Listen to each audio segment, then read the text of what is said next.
वाचः प्रवृत्तये गुरून् गूढार्थभानाय प्रणमामि पुनः पुनः।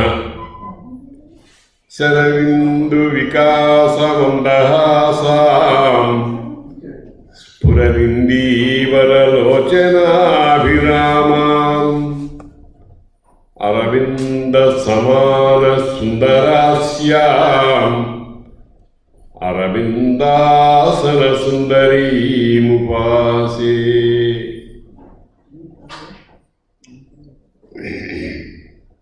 जगद्गुरु श्रीचरणारविन्दाभ्यां नमः। మనం అధ్యయన భారతి శివపరివారం అనేక ప్రదేశాలలో నుండి చిన్మయారణ్యంలోకి వచ్చాం.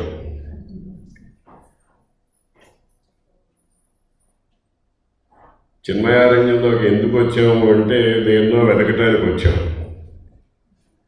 అరణ్యంలో ఏదైనా ఒక వస్తువు వెతకాలి అంటే చాలా కష్టం. ఇంతకు దేన్ని వెతుకుదాం అనుకున్నాము, అది మర్చిపోయినాం. ఏదో పోయింది అని వెతుకుతున్నాడు వాడు. ఎవరిని కనపడ్డ వాళ్ళను అడుగుతున్నాడు, ఏమిటి పోయింది, ఏదో పోయింది ఏమిటి పోయిందా అంటే ఏమిటో తెలియదు అన్నాడు. అట్లా ఉంది మన పరిస్థితి. ఏమిటి పోయింది? నేను పోయింది.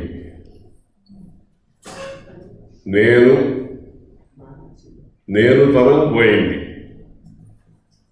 ఆ నేను ఏమిటి అనేది సమన్వయించుకోవడానికి వెతకడం ప్రారంభించాం. ఎప్పుడు ప్రారంభించాము? మనం సాధారణంగా చాలాసార్లు అనుకుంటూ ఉంటాం, ప్రతి విషయానికి సంబంధించి 5 ప్రశ్నలు ఉంటాయి. ఏమిటి, ఎప్పుడు, ఎక్కడ, ఎందుకు, ఎలా. ఈ 5 ప్రశ్నలు అన్ని విషయాల్లోనూ ఉంటాయి. అవి భౌతికములు కానివ్వండి, ఆధ్యాత్మికములు కానివ్వండి, ఇంకేదైనా కానివ్వండి, వీటికన్నిటికీ ఈ 5 ప్రశ్నలు ఉంటాయి. ఏమిటి అని అంటే నేను అనుకున్నాను. నేను అనేదాన్ని ఎలా పోగొట్టుకున్నాము, అది కూడా ఒక పెద్ద ప్రశ్నే. ఎలా పోగొట్టుకున్నాము? ఏదో జేబులో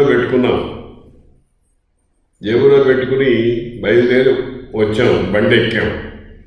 తీరా చూస్తే జేబులో అది తగల్లా. ఏమైంది? జేబుకి చిల్లుంది. జేబులో పెట్టుకున్నాం కానీ ఆ చిల్లు నుంచి ఎక్కడో జారిపోయింది మనం అక్కడి నుంచి వచ్చే ప్రయాణంలో నుంచి. అంటే మనం పోగొట్టుకున్న నేను అనేటువంటిది మనలోనే ఉండి ఎక్కడో దాక్కుని కూర్చుంది.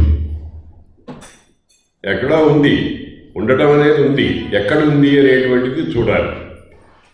ఎక్కడ చూడాలి? ఎక్కడ ఉంది అనేటువంటిది ఇంకొక ప్రశ్న అనుకున్నాం కదా. ఎక్కడ చూడాలి? చూద్దాం. ఎప్పుడు చూడాలి? ఎప్పుడూ చూడాలి.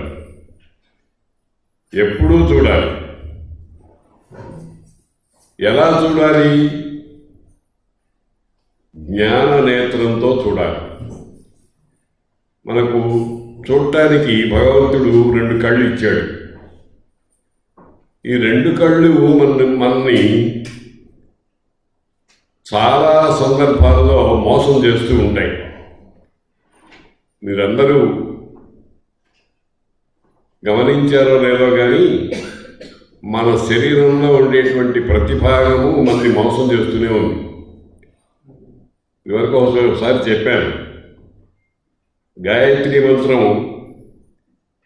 జపిద్దాము అని ఈ చెయ్యి పట్టుకొని ఈ కడుపు మీద వేలు పెట్టాం. ఒకసారి మంత్రం చదవటానికి సుమారు 15-20 సెకండ్లు పడుతుంది. చదివేటప్పటికీ ఒకటి పూర్తి కాకుండానే ఈ దొంగ చెయ్యి 10వ తొడుగు దగ్గరికి వెళ్ళిపోతుంది. అంటే ఏమిటి, మన చెయ్యే మనని మోసం చేస్తోంది. అలా మన కన్ను మనని మోసం చేస్తోంది, మన ముక్కు మనని మోసం చేస్తోంది, మన చర్మం మనని మోసం చేస్తోంది. అన్నీ శరీరంలో ఉండేటువంటివన్నీ మోసం చేస్తోంది. చివరికి పొట్ట కూడా మనని మోసం చేస్తూనే ఉంది. ఏం చేస్తోంది? వేయవయ్యా ఏదో ఒకటి ఆకలేస్తోంది అంటోంది. దాన్ని తృప్తిపరచడం కోసం అడ్డమైన చెత్త వేస్తున్నాం. వేస్తే అది రోగంగా తయారు చేసి మనల్ని పీడించుకుంటాం. కాబట్టి ఈ రకంగా మన ఇంద్రియాలు, కర్మేంద్రియాలు, జ్ఞానేంద్రియాలు, శరీరంలో ఉండేటువంటి సప్త ధాతువులు, ఇంకా ఇతరమైనటువంటివన్నీ కూడా మనని మోసం చేస్తూనే ఉన్నాయి. మోసం ఎట్లా చేస్తున్నాయంటే, మనం దేనికోసం వెతుకుతున్నామో దానిని కనిపించకుండా అక్కర్లేనివన్నింటినీ చూపిస్తున్నాయి. ఏమిటి అక్కర్లేనివన్నీ? ఆ అక్కర్లేని వాటికి అన్నిటికీ కలిపి ఒక్క పేరు ఉంది. ఆ పేరు జగత్తు. మనం చూడవలసిందేమో నేను, మనకు కనిపించేదేమో జగత్తు. ఈ జగత్తు ఏం చేస్తోంది? మనని నేనే నువ్వు వెతుకుతున్నది అని అంటోంది. నువ్వు వెతుకుతున్నది నేనే రానాయనా అని అంటోంది. ఓహో, కావాలనుకుని మనం దాని వెంట పడుతున్నాం. వెంట పడితే ఏం చేస్తోంది? మరీచిక అంటారు, మృగతృష్ణ అంటారు, ఎండమావి అని అంటారు. ఆ ఎండమావిలాగా ఇగో అంత దూరాన్ని ఉంది అన్నట్టుగా ఉంది నీళ్లు. ఎండమావిలో అట్లా వెళుతూ ఉంటే అక్కడే ఉన్నాయి నీళ్లు అనిపిస్తుంది. అక్కడ దాకా వెళ్ళిన తర్వాత మళ్ళీ అంత దూరం. కాబట్టి దీనికి అంతు కనపట్టాల. జగత్తు ఆ విధంగా మనని మోసం చేస్తోంది. మోసం చేసిందని కూడా ఉపనిషత్తు చెప్పింది. ఎలా చెప్పిందంటే, మనం చదువుకున్నాం కదా తైత్తిరీయంలో, భృగుర్వైవారుణి పితరం వరుణం ఉపససార అధీహి భగవో బ్రహ్మేతి. అయ్యా, నాకు బ్రహ్మముని గురించి బోధించండి నాయనగారు. నాయనగారు అనలే, భగవాన్ అన్నాడు. భగవంతుడా అన్నాడు. నాకు బ్రహ్మముని గురించి బోధించు అని అన్నాడు. అంటే ఆయన చాలా చాలా గొప్ప ఉపాధ్యాయుడు, చాలా గొప్ప ఉపాధ్యాయుడు, గురువు. ఆయన ఏం చెప్పాడంటే, ఆయన తపస్సు చెయ్యి అన్నాడు. ఇదిగో బ్రహ్మ అని చెప్పలే. మనం పిల్లవాడికి ఏదన్నా కావాలని అడిగితే, నాన్న నాకు మోటార్ సైకిల్ కావాలి అని అంటే డబ్బు పెట్టుకొని ఇదిగో ఆయన అంటాం. ఆయన అనలే. ఏమన్నాడంటే, నువ్వే తెలుసుకోనాయన అన్నాడు. కాకపోతే ఒక సాధనం చెప్తాను నీకు, దాని గురించి తెలుసుకో అన్నాడు. ఏమిటి ఆ సాధనం అంటే తపస్సు అన్నాడు. మామూలుగా మనం తపస్సు అంటే మనందరూ ఏం చేస్తూ ఉంటాము? ఏకాంతంలో కూర్చుని కళ్ళు మూసుకుని, కళ్ళు మూడు పూర్తిగా ముయ్యొద్దన్నారు. భగవద్గీతలో ధ్యానం చేసేటప్పుడు కళ్ళు పూర్తిగా మూస్తే నిద్ర వస్తుంది, పూర్తిగా తెరిస్తే జగత్తు కనిపిస్తుంది. అందుకని అరమోట్టు కనులతో ఉండమన్నారు. అంటే జగత్తును చూడొద్దు, నిద్రపోవద్దు అని. కాబట్టి ఈ తపస్సు చెయ్యి అని అన్నారు. తపస్సు చెయ్యి అంటే చాలా సంస్కారవంతుడు గనక తండ్రి కొడుకు కూడా ఆ తండ్రి లక్షణాలు బాగా వచ్చినాయి గనక ఆయన ఏం చేశాడు? తపస్సు చేయడం ప్రారంభించాడు. తపస్సు చేయడం ప్రారంభించి కొంత తపస్సు చేసిన తర్వాత కొంత ఒక అనుభవానికి వచ్చింది. ఆ అనుభవానికి వచ్చి అది అవునో కాదో తేల్చుకుందాం అనుకున్నాడు. తండ్రి గారు ఒక మాట చెప్పాడు, యతో వా ఇమాని భూతాని జాయంతే ఏన జాతాని జీవంతి యత్ప్రయంచ విసంవిశంతి తద్విజిజ్ఞాసస్వ తద్బ్రహ్మేతి అని క్లూస్ ఇచ్చాడు. ఆ క్లూస్లో ఏమిటి చెప్పాడు? ఈ సృష్టి అంతా దేని నుండి పుడుతోందో, దేని యందు ఉంటోందో, దేని యందు లయమవుతోందో అవే బ్రహ్మము అన్నాడు. మన పోతన గారు అద్భుతమైన పద్యం చెప్పారు కదా, ఎవ్వని చేయించు జగము ఎవ్వని లోపల నుండు లీనమై ఎవ్వనియందుడిందు పరమేశ్వరుడెవ్వడు మూల కారణం ఎవ్వడు అనాది మధ్యలయుడెవ్వడు సర్వం తనయైన వాడెవ్వడు వాణి ఆత్మభవం ఈశ్వరునే శరణంబు వేడెదను. చూడండి, ఒక్కసారి మనం జాగ్రత్తగా ఆలోచిస్తే ఆ గజేంద్రుడి కంటే ఎంత హీనస్థితిలో ఉన్నామో మనం. ఆయనకి తెలిసింది గజేంద్రుడు, గజం అంటే ఒళ్ళు మదించి తెలియనిటువంటి స్థితిలో ఉన్నటువంటి జీవుడు. ఆ జీవుడికి కూడా కొన్ని గుర్తులు పట్టుకున్నాడు భగవంతుడి యొక్క అనుగ్రహం వల్ల. అందుకనే అన్నారు, ఏదైనా సరే భగవద్ అనుగ్రహమో గురువు అనుగ్రహమో లేకపోతే ఏమీ మనకు లభించదు. అంతేకాదు, ఇంకా ఉపనిషత్తుల్లో ఇంకొక అద్భుతమైన మాట కూడా చెప్పారు, యమైవైష వృణుతే. ఆ పరబ్రహ్మము వరిస్తుందిట వీడిని అనుగ్రహిద్దాము అని. అటువంటి వాడికే జిజ్ఞాస కలుగుతుంది.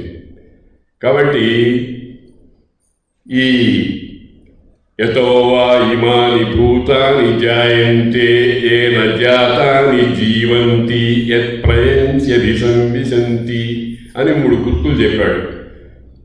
ఎవరి చైతన్యించు, ఎవరి లోపల ఉండు, ఎవరిలో లీనమైపోతుంది అని. లీనమవడం అంటే లీనమవడం అనేటువంటి దాని గురించి కూడా మనం జాగ్రత్తగా ఆలోచించాలి. లీనమవడం అంటే ఒక్కటిగా అయిపోవటం. ఇప్పుడు ఒక గ్లాసు నీళ్ళలో ఉప్పురాయి వేసామనుకోండి, చేత్తో పట్టుకున్నాం, ఉప్పురాయి మనకు తెలుస్తూనే ఉంది. గ్లాసులో నీళ్లు పోసే ఉన్నాం. ఆ ఉప్పురాయిని నీళ్లలో వేసిన తర్వాత మళ్ళీ నా ఉప్పురాయి రావాలి అంటే రాదు. అది లీనమైపోవడం అంటే. దానికే టెక్నికల్ వర్డ్ ఏమిటంటే అద్వైతం. 2 లేకపోవటం. కాబట్టి అది బ్రహ్మము అని తెలుసుకోవాలన్నాడు. తెలుసుకునే ప్రయత్నం చెయ్యి అన్నాడు. చాలా జాగ్రత్తగా మాట్లాడతారు ఋషులు. ఋషులకు ఆధారభూతమైనటువంటి వేదము ఇంకా ఎంత జాగ్రత్తగా మాట్లాడుతుందో మనం ఊహించలేము. కాబట్టి విజిజ్ఞాసస్వ, జిజ్ఞాస పొందే ప్రయత్నము చెయ్యి విశేషముగా అని ఆ మాటకు అర్థం. చాలా గొప్ప మాట అది.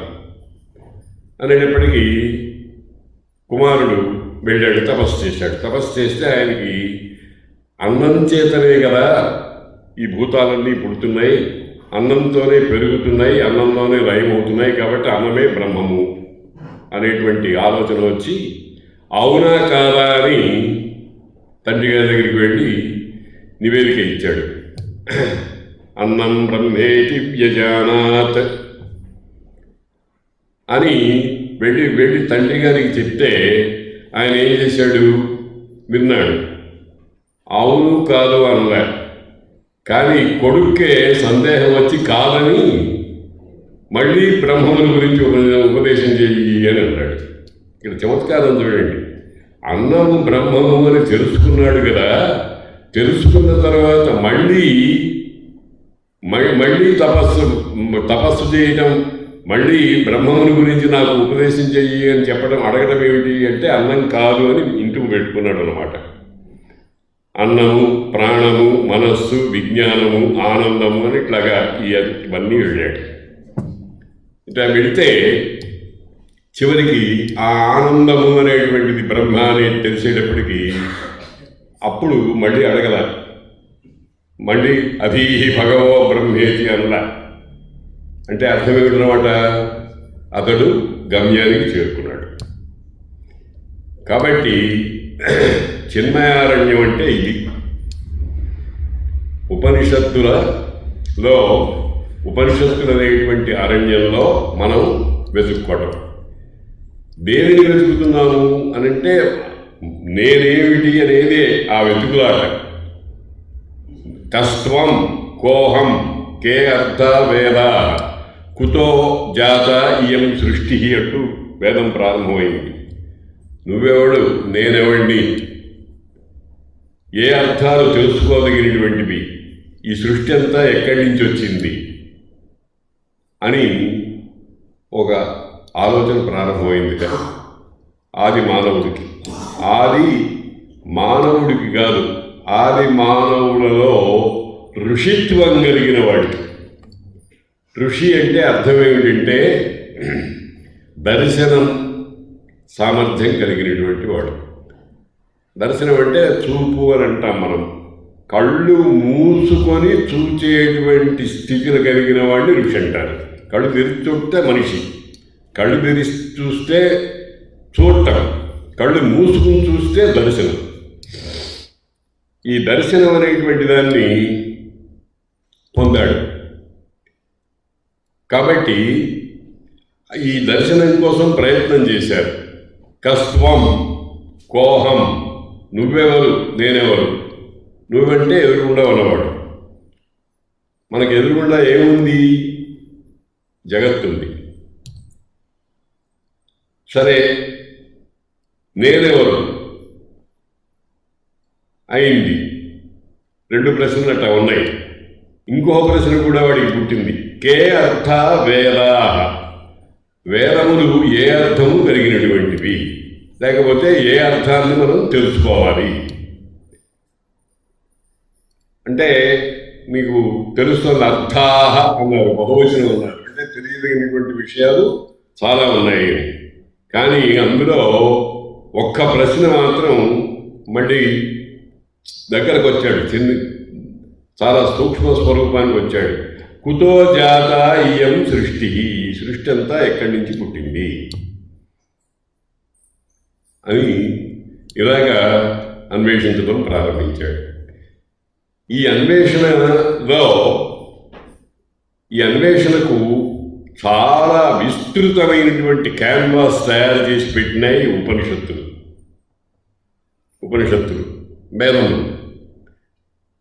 వేదములను అందుకనే వేదము అంటే ఏం చెప్తారు మామూలుగా? ఋగ్వేదము, యజుర్వేదము, సామవేదము, అథర్వణ వేదము అంటాం. అసలు వేదం అంటే ఏమిటి? వేదము అనేదానికి చాలా చక్కటి అర్థం చెప్పారు.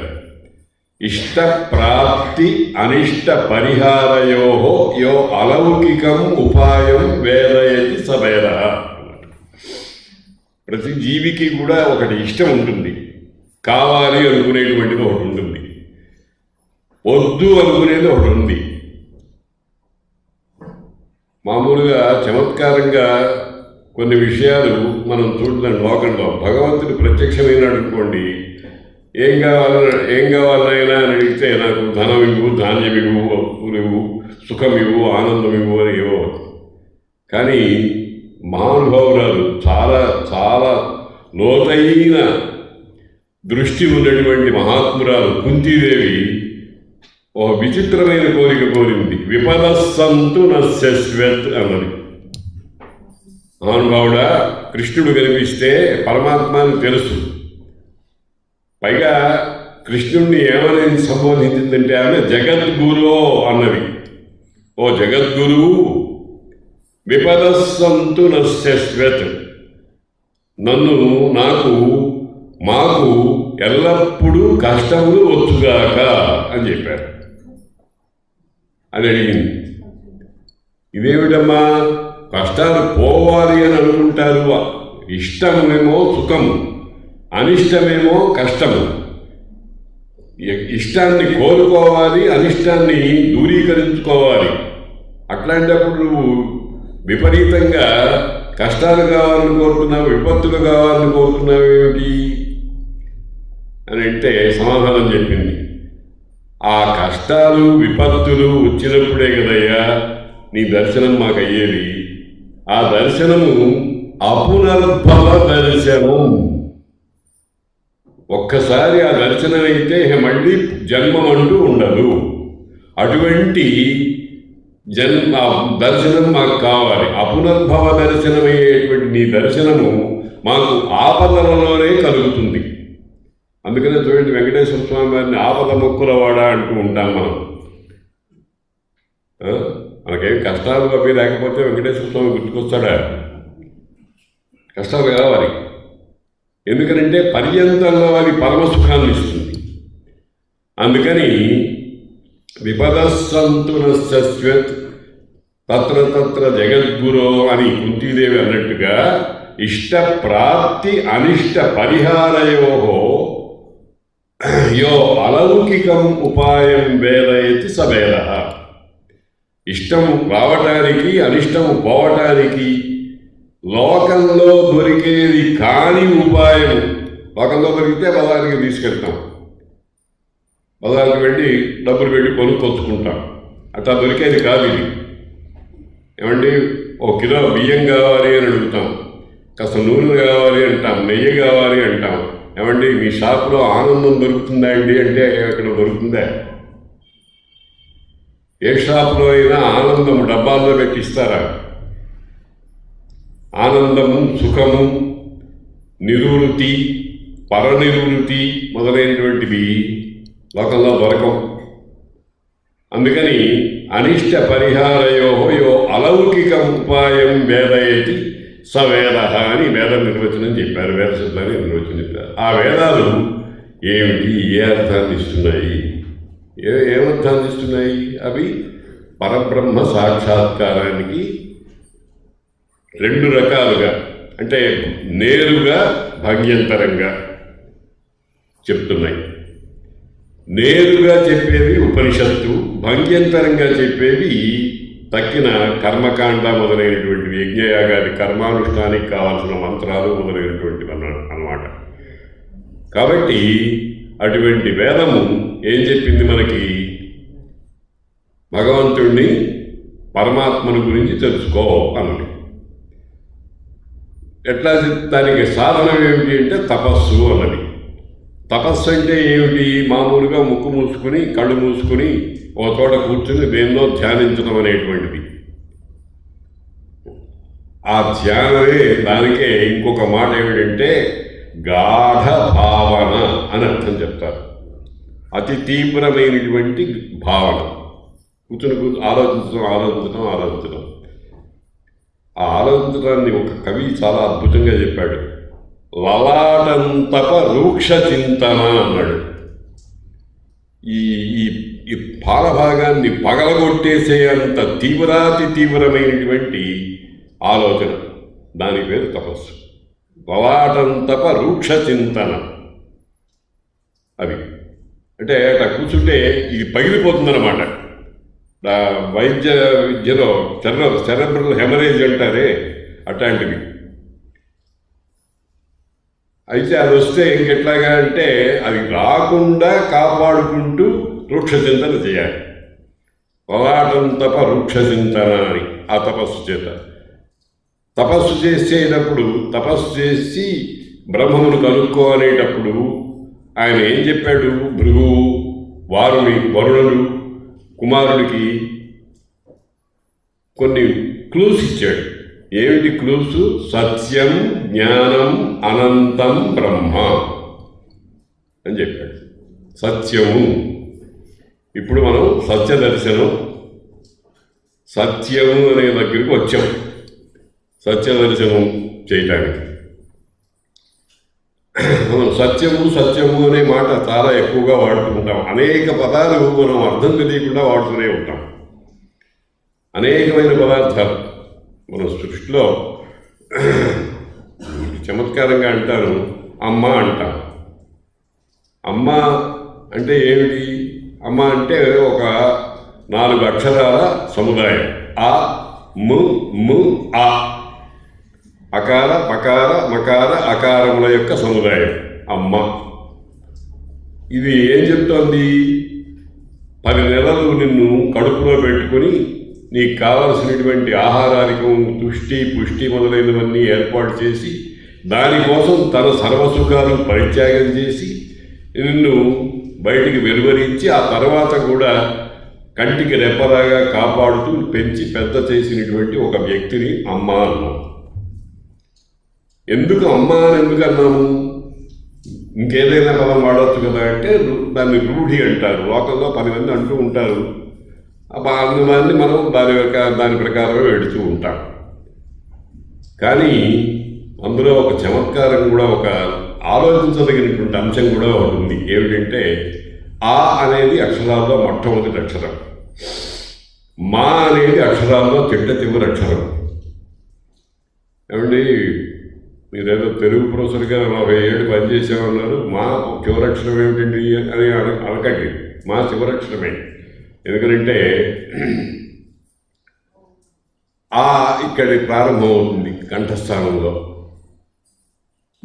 మా పలికేటప్పుడు చూడండి, మ పెదవులు అతుక్కుని ఊడితే మా వస్తుంది, లేకపోతే రాదు. 2 పెదవులు అటోటి ఇటోటి చేయి పట్టుకుని మా పలకండి అంటే పలకరు.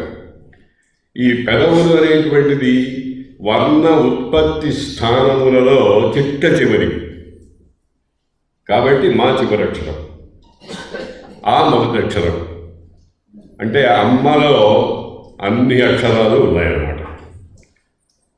అంతేకాదు ఇక్కడ స్టార్ట్ అయింది, ఈ పెదవుల దగ్గరికి వచ్చింది, మళ్ళీ అక్కడ ఇంకొకసారి పలికి మళ్ళీ అక్కడికి వెనక్కి ఎక్కడి నుంచి ప్రారంభమైందో అక్కడికి వెళ్ళింది. అంటే ఒక చోట నుంచి బయలుదేరి ఒక యాత్ర చేసి అక్కడ ఒక లక్ష్యాన్ని పట్టుకొని మళ్ళీ వెనక్కి వచ్చి తన స్వస్థానానికి వెళ్ళింది. అమ్మ అనే శబ్దంలో అంత గొప్ప అర్థం ఉంది. అందుకనే అమ్మ అమ్మ.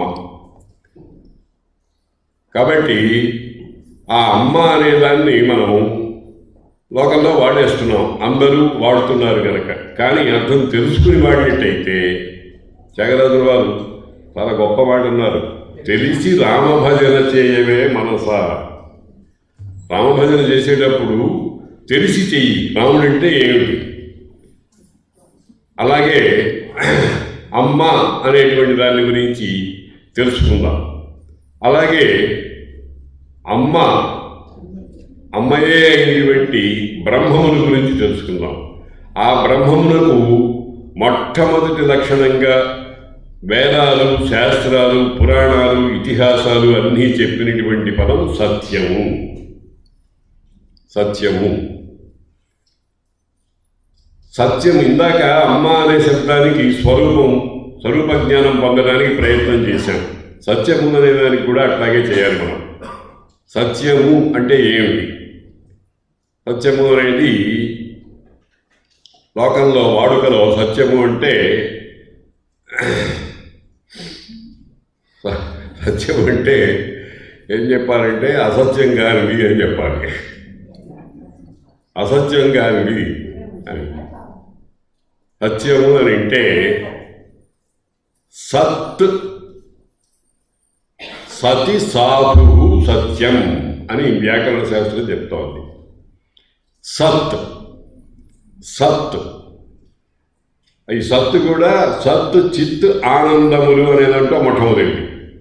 సత్తు చిత్ ఆనందములే మరొక రకంగా సత్యము, జ్ఞానము, అనంతము. సత్తు చిత్తు ఆనందము.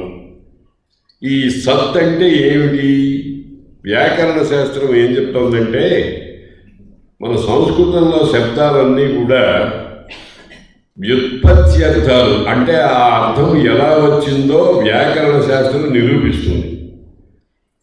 ఇప్పుడు భావము అన్నాం. భావము అంటే పుట్టినది. ఎందుకంటే భూ అనే ఒక ధాతు ఉంది, ఉనికి, ఉండుట అనే అర్థం కలిగినటువంటిది. దాని నుంచి అది భావము. అలాగే అన్ని శబ్దాలకు మన తెలుగులో కూడా ఉంది. కన్ను అంటున్నాం. కన్ను అంటే ఏమిటి? కనునది, చూచునది అని అర్థం. చెవి, చెవికి వీను అనే శబ్దం ఉంది.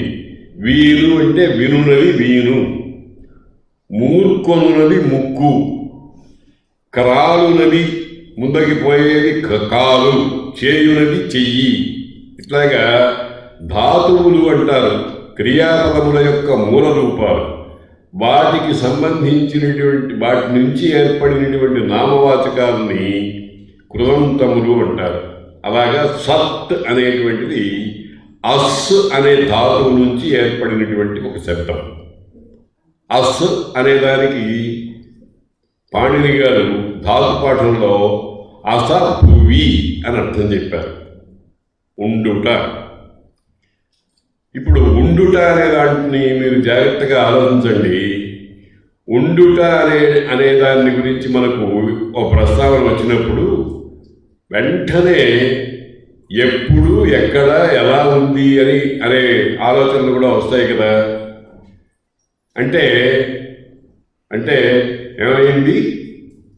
దేశ కాల భేదములు ఉన్నాయి ఉండుట అనేవారికి. కానీ ఎక్కడ ఉన్నది అంటే దేశభేదం, ఎప్పుడు ఉన్నది అంటే కాలభేదం. కాబట్టి ఎప్పుడు ఉన్నది అనేటువంటి దానికి ఒక సమాధానం చెప్తే సత్ అంటే ఏమిటో తెలుస్తుంది. ఎప్పుడు ఉన్నది? ఎప్పుడు, ఎక్కడ అనేటువంటి విచారం లేకుండా ఉన్నది మాత్రమే ఉండడం. దాన్నే భర్తృహరి గారు చాలా చక్కగా చెప్పారు. దిక్కాలాద్యనవచ్ఛిన్నానంత చిన్మాత్ర మూర్తయే. దిక్కులు, కాలములు అనేటువంటి విభాగాలకు లోబడకుండా ఎప్పుడు సర్వకాల సర్వావస్థలలో ఉండుట అనేది మాత్రమే శీలంగా కలిగిన దాన్ని సత్ అంటారు. మనం సృష్టిలో చూస్తున్నటువంటి చర్మచక్షువులతో చూస్తున్నటువంటి ఏదైనా కానీ ఒకప్పుడు ఉంటుంది, ఒకప్పుడు ఊడిపోతుంది. అంతే కదండి. ఒక చెట్టు వేసామనుకోండి, ఆ చెట్టు వేయటం అనేటువంటిది మన చేతితో మనం చేసాం కనుక దానికి ప్రారంభం ఉంది. కొన్నాళ్ళు పెరగటం అనేటువంటిది ఉంది. ఆ తర్వాత మళ్ళీ నశించిపోవడం చూస్తూనే ఉన్నాం. కాబట్టి ఉత్పత్తి, స్థితి, లయము అని 3 దశలు సృష్టిలో కనిపించేటువంటి సర్వ పదార్థాలకు ఉన్నాయి. అందుకనే ఒక మాట అన్నారు పెద్దవాళ్ళు, శాస్త్రకారులు ఒక మాట అన్నారు. ఏమన్నారంటే యత్ దృశ్యం తన్నశ్యం. యత్ ఏదైతే దృశ్యం కంటికి కనబడుతుందో అది ఎప్పుడో అప్పుడు నశించాల్సిందే అన్నారు. అంటే అర్థం ఏమిటనమాట? ఇంద్రియ గోచరమైన సర్వము కూడా నశ్యమే. కానీ మనం అనుకునేటువంటి ఉన్నది అనేటువంటిది ఉందే, అది ఎప్పుడూ నశించదు. సర్వకాల సర్వావస్థల్లో అట్లాగే ఉంటుంది. కల్పాలు గడిచిపోయినా, యుగాలు గడిచిపోయినా, మరి ఎక్కడ ఏ దేశంలో ఉన్నా, ఎక్కడ ఉన్నా సరే ఒకే విధంగా ఉండేటువంటిది. అందుకనే వేదం ఏం చెప్పిందో తెలుసునండి. ఏకం సత్.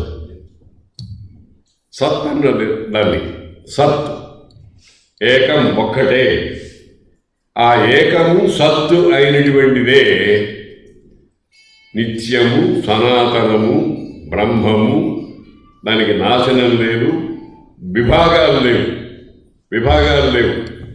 మనం ఇల్లు కట్టుకుంటే 4 గదులు పెడతాం. ఒక్కొక్క గదికి ఒక్కొక్క ప్రయోజనం ఉంటుంది. అటువంటి విభాగాలు ఏం లేవు, అఖండంగా ఉంటుంది. ఒకవేళ మనము సౌకర్యం కోసం ఖండాత్మకంగా చేస్తే అందులో కూడా ఇమిడి ఉంటుంది. మళ్ళీ ఆ ఖండాత్మకంగా చేసిన గోడలవి తీసేస్తే అఖండంగా ఉంటుంది. దీనికి ఒక చిన్న ఉదాహరణ మనం చెప్పుకోవచ్చు. ఆకాశము అంటాం. ఆకాశం అంటే ఏమిటి? ఆకాశము అనే మాట ఉంది. ఆకాశం ఏమిటి? ఎక్కడుంది? ఎలా ఉంది? గాలన్నా స్పర్శ చేత మనకి తెలుస్తోంది కానీ ఆకాశము తెలియటంలే. కానీ తెలియదు కనుక చాలామంది లేదన్నారు. మా మా అనంతపురంలో పనిచేసేటప్పుడు ఇంగ్లీష్ ప్రొఫెసర్ గారు ఆకాశం ఎక్కడుందండి అన్నాడు. వేళాకోళంగా ఆకాశం ఎక్కడుంది అని అంటే నేను ఆయనకి చెప్పాను, ఆకాశం లేకపోతే నా నోట్లో నుంచి వచ్చేటువంటి నాదము మీ చెవిలోకి ఏ భూతం ద్వారా వెళ్ళిందండి అని అడిగాను.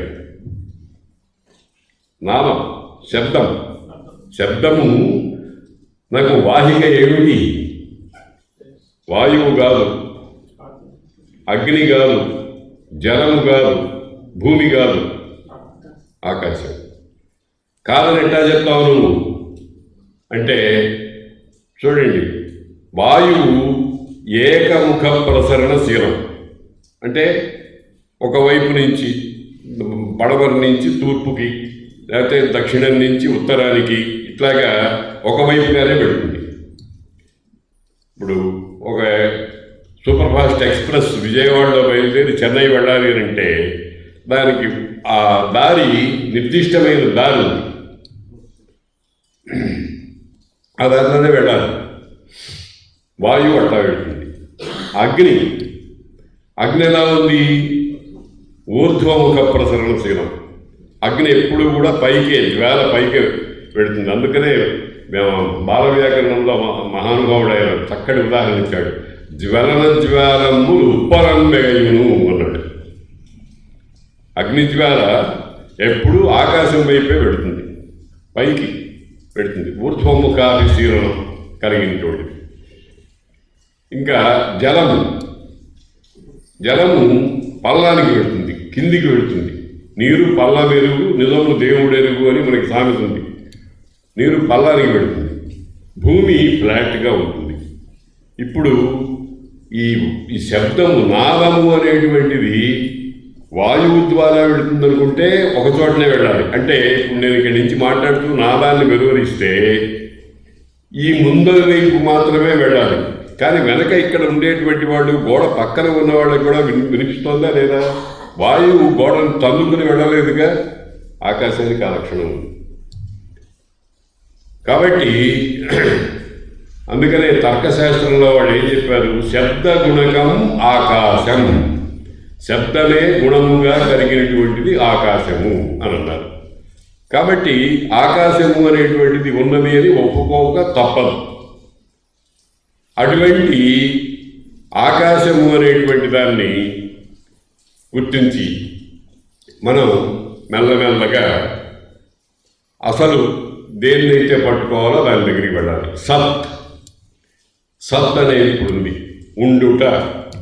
ఉండుట అంటే ఏ అడ్డుగోడలు లేకుండా అఖండంగా సర్వవ్యాపకంగా ఉండేది.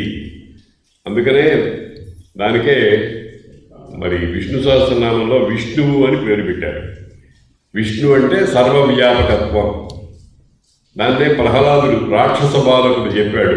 ఇందుగలడందు లేడని సందేహము వలదు చక్రి సర్వోపగతును ఎందెందు వెదకి చూచిన అందందే కరడు దానవాకరుడి వింటే అని. అంటే ఇక్కడ చిన్న చమత్కారం ఉంది. అది పట్టుకోలేని వాళ్ళందరూ హిరణ్యకశిపుని సొంతాలనే. ఇందుగలడందు లేడని సందేహించే వాళ్ళందరూ కూడా ఆ జాతి అంతా హిరణ్యకశిపు జాతి. కాబట్టి అంతటా ఉంది ఆ బ్రహ్మము అనేటువంటిది. సత్ అనేది, సత్ అంటే ఉండుట. ఇంగ్లీష్లో ప్రజెంట్ పార్టిసిపుల్ అంటాం చూడండి. గోయింగ్, బీయింగ్ అని అంటామే, దానికి సమానార్థం ఈ సత్. అస్సధాతువు నుంచి అవి వ్యాకరణ శాస్త్రంలో శత్రుప్రత్యయం అంటారు దాన్ని. శత్రుప్రత్యయం అంటే అత్ మిగులుతుంది, అస్ అత్ ఆ లోపిస్తుంది, సత్ అవుతుంది. సత్ అంటే విభాగాలు ఏమీ లేకుండా సర్వకాల సర్వావస్థలలో ఉండేవి అని అర్థం. మనం చూసేటువంటి జగత్తులో అట్లాంటిది ఏదైనా ఉందా? అంటే ఉన్నాయండి, సముద్రాలు ఉన్నాయి, కొండలు ఉన్నాయి. కొండ మా ఊరి పక్కన ఉండే కొండ నేను పుట్టక ముందు నుంచి ఉంది. మా మా గొల్లపల్లి అనే మా ఊళ్ళో మా ఇంటికి ఎదురుగుండానే ఒక రఘునాథ స్వామి ఆలయం ఉంది. ఆ ఆలయం ఆవరణలో ఒక పెద్ద బావి ఉంది. ఆ బావిలో ఎన్ని వందల సంవత్సరాల బట్టి ఉందో ఒక పెద్ద దూలం ఉంది. దాన్ని రామబాణం అంటారు. నేను పుట్టక ముందు నుంచి ఉంది, ఇప్పటికీ ఉంది. కాబట్టి అవి అనుకుందామా, పోని కొండలు ఉన్నాయి, నదులు ఉన్నాయి, ప్రపంచం ఉంది అంటే దానికి కూడా అపవాదాలు వచ్చేసినాయి. ఏమిటంటే ఇప్పుడు మన వాళ్ళు ఏం చెప్తున్నారు, సృష్టి ప్రారంభమై ఎంతకాలం అయింది అని లెక్కలు కట్టి చెప్తున్నారో లేదా? 1,197 కోట్ల సంవత్సరాల కింద ఈ సృష్టి ప్రారంభమైంది అని లెక్కలు కట్టి చెప్తున్నారు మనకి. ఎవరు చెప్పారండి? ఏ లెక్కల పరంగా బట్టి చెప్పారు అంటే గ్రహచారాలను బట్టి చెప్పారు. సూర్యాది గ్రహాలు తిరుగుడు మొదలైనటువంటివి క్యాలిక్యులేట్ చేసి చెప్పారు. దాన్నే 197 కోట్ల సంవత్సరాలు శ్వేతవరాహ కల్పములో ఇప్పుడు జరిగిపోయినటువంటి సంవత్సరాలు సుమారుగా అవి. అలాగే యుగాలు, కృతయుగము, త్రేతాయుగము, ద్వాపరయుగము, కలియుగము అని అన్నారు. అందులో కృతయుగానికి సత్యయుగము అని పేరు. సత్యయుగము అంటే కృతం ఎప్పుడు కూడా నశించదు. నువ్వు చేసే పని ఏదైనా సరే అది ఎంతకాలమైనా అలా ఉండనే ఉంటుంది. మనకు తెలుగులో చిన్న సామెత ఉంది, ఇంగువ గట్టిన గుడ్డ అని. ఇంగువ గట్టిన గుడ్డ అనే మాట మనం అంటూ ఉంటాం. ఇంగువ గట్టిన గుడ్డ అంటే ఏమిటి? ఓ చిన్న రుమాల్లో ఇంత ఇంగువ కట్టి ఆ ఇంగు తీసేసిన తర్వాత వాసన ఈ రుమాలకి అంటూ ఉంటుంది. ఇంగువ అసలు పదార్థం తీసి పక్కన పెట్టేసినా వాసన ఉన్నట్టు వాసన అట్టాగే ఉంటుంది. మీకందరికీ వేదాంతంలో చెప్పారు కదండి, వాసనలు అని. మనకి 3 దేహాలు ఉన్నాయన్నారు. స్థూల దేహము, సూక్ష్మదేహము, కారణదేహము. కారణదేహమే వాసనలు. ఒక చిన్న పిల్లవాడు ఒకేసారి పుట్టినటువంటి కవల పిల్లలు ఇద్దరిలో 2 భిన్నమైన లక్షణాలు కనిపిస్తూ ఉంటాయి. ఎందుకని? వాడి వాసనలు వేరు, వీడి వాసనలు వేరు. వాసనలు అనేటువంటివి ఎప్పటి నుంచో ఉన్నాయి. కాబట్టి వాసనామయమైనటువంటి దేహం అనేటువంటిది ఒకటి ఉంది అని చెప్తున్నారు. కనుక ఇప్పుడు ఎందుకు సృష్టి అనే దానికే ఒక లెక్క చెప్పారు, 197 కోట్ల సంవత్సరాలు అని. ఇంకా మనం పర్వతాలు, నదులు వీటిని గురించి ఆలోచన చేసి ఏమిటి ప్రయోజనం అంటే ఇవి కూడా కాలబద్ధములే అనే సంగతి తెలుస్తోంది. అనుమాన ప్రమాణం అంటారు దీన్ని. అనుమానం, ఊహ. అనుమానం అంటే శంకించడం కాదు, అనుమానం అంటే ఊహ. ఊహ అంటే ఏమిటి? ఒక విత్తనం వేశాం, ఒక చిన్న గింజ భూమిలో పాతి పెట్టాం. ఆ పాతి పెట్టినప్పుడు ఇంత ప్రమాణంలో కుంకుడుకాయ గింజంత ఉంది. కానీ అది భూమిని, గట్టిగా ఉండేటువంటి భూమిని చీల్చుకొని బయటకు వచ్చి చెట్టు అవుతోంది, మొక్క అవుతోంది, చెట్టు అవుతోంది, కాయలు కాస్తున్నాయి, కొమ్మలు, రెమ్మలు బాగా విచ్చుకుంటున్నాయి. దాన్ని బట్టి మనం ఏం ఊహిస్తున్నామండి? ఈ విత్తనంలో అవన్నీ అవ్యక్తంగా ఉన్నాయి అనుకుంటున్నామా లేదా? ఈ సెన్స్ మనకు దేని వల్ల వచ్చింది? అనుమాన ప్రమాణం వల్ల వచ్చింది. అనుమానం అంటారు దాన్ని, ఊహ అని అంటారు. ఆ ఊహ ద్వారా అనేకమైనటువంటి విషయాలు తెలుసుకుంటూ ఉంటాం. కాబట్టి సృష్టి అంతా కూడా చాలా ఎంత పొడుగ్గా ఉన్నా నశించేదే. దానిని సృష్టించినటువంటి వాడు మాత్రము నశించకుండా వాడు ఉంటాడు. ఆయనకే సత్ అని పేరు. దాని పేరే సత్. అస్ అనే ధాతువు నుంచి శత్రు అనే ప్రత్యయం వస్తే ఏర్పడినటువంటి రూపము సత్. అటువంటి సత్తు దాని యందు సాధు అయినవి అంటే సరిగా ప్రవర్తించేటువంటి దానికి సతి సాధువు సత్యం అని శబ్ద వ్యుత్పత్తి చెప్తారు వ్యాకరణ శాస్త్రం. సత్యము అంటే అది. ఈ సత్యము దానిని గురించి మనం మొట్టమొదటిగా తెలుసుకోవాల్సింది ఏమిటంటే దానికి కాలభేదములు లేవు. మనందరికీ date of birth, date of certificate సంపాదించిన రోజు మొదలైనటువంటివన్నీ ఉంటాయి ఎప్పటికప్పుడు. ఇప్పుడు మామూలుగా ప్రతిదానికి అడుగుతున్నారు కదా, నీ డేట్ ఆఫ్ బర్త్ ఎప్పుడండి అని చెప్తున్నాం మనం. ఒకవేళ రికార్డెడ్ ఎవిడెన్స్ లేకపోతే మాకు తెలియదండి, బహుశా మా పెద్దవాడు ఎప్పుడో ధాతకులు వెనకాల ఎప్పుడో పుట్టాడని చెప్పాడు అని ఇట్లాగే ఏవో కొన్ని కొండ గుర్తులు చెప్తూ ఉంటాం. కానీ ఉంది, స్టార్టింగ్ పాయింట్ ఉంది.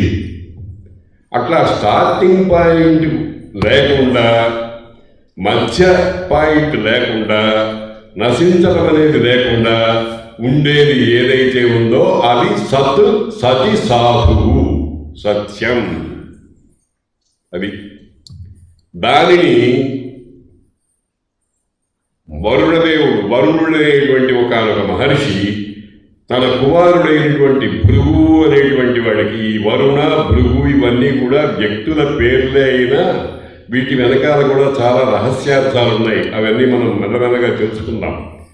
ఋషులందరూ కూడా మన పురాణాల్లో ఇతిహాసాల్లో వచ్చేటువంటి మహర్షులు, ఇప్పుడు వశిష్ఠుడు అన్నాం, అలాగే విశ్వామిత్రుడు అన్నాం, అలాగే ఇంకా ఇతరమైనటువంటి పేర్లు చాలా ఉన్నాయి, అనేకమైనటువంటి పేర్లు. రాముడు అన్నాం, దశరథుడు అన్నాం.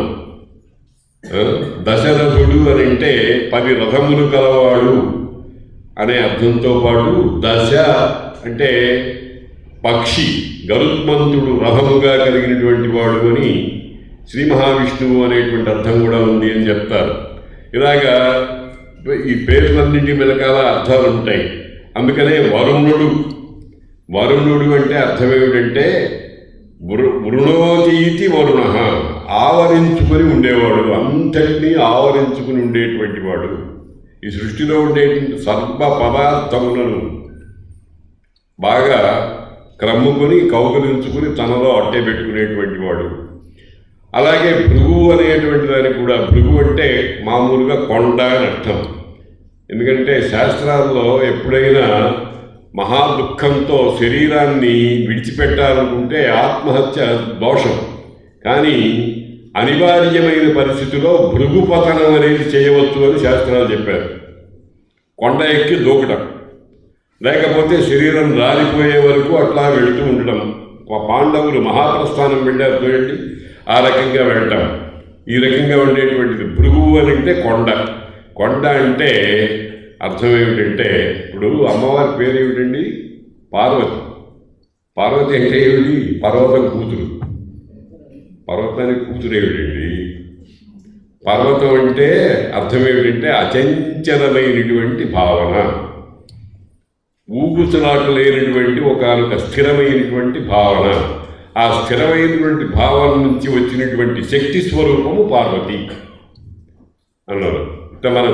మన పురాణాల్లో ఇతిహాసాల్లో ఉండే శబ్దాలన్నిటికీ కూడా అర్థ విచారణ చేసి నిరూపించుకోవడానికి తగినటువంటి నిరుక్తము అనేటువంటి ఒక ప్రత్యేకమైన శాస్త్రం ఉంది. అందుకని ఈ వరుణుడు భృగువు ఆయన ఏం చెప్పాడు? యతో వా ఇమాని భూతాని జాయంతే న జాతాని జీవంతి యత్ ప్రయంత్యభిసంవిశంతి తద్విజిజ్ఞాసస్వ తద్బ్రహ్మేతి అని, సత్యం జ్ఞానమనంతం బ్రహ్మ అని వాళ్ళు మహర్షులు దర్శించి చెప్పారు. దాని పేరే దర్శనం. దర్శనం అంటే కళ్ళు మూసుకుని చూడటం, భావనామయమైనటువంటి విధంగా చూడటం. ఆ దర్శనంతో ఏం తెలిసింది? పరబ్రహ్మము యొక్క మొట్టమొదటి స్వరూపము సత్యము అంటే ఉండుటయే అని. నాకు 3 అవకాశాలు ఉన్నాయి కనుక 3 రోజుల ప్రసంగాలు సహజ దర్శనాల గురించి తక్కిన విషయాలు తక్కిన 2 ప్రసంగాల్లో చేస్తాను. ఈ వాటికి సెలవు.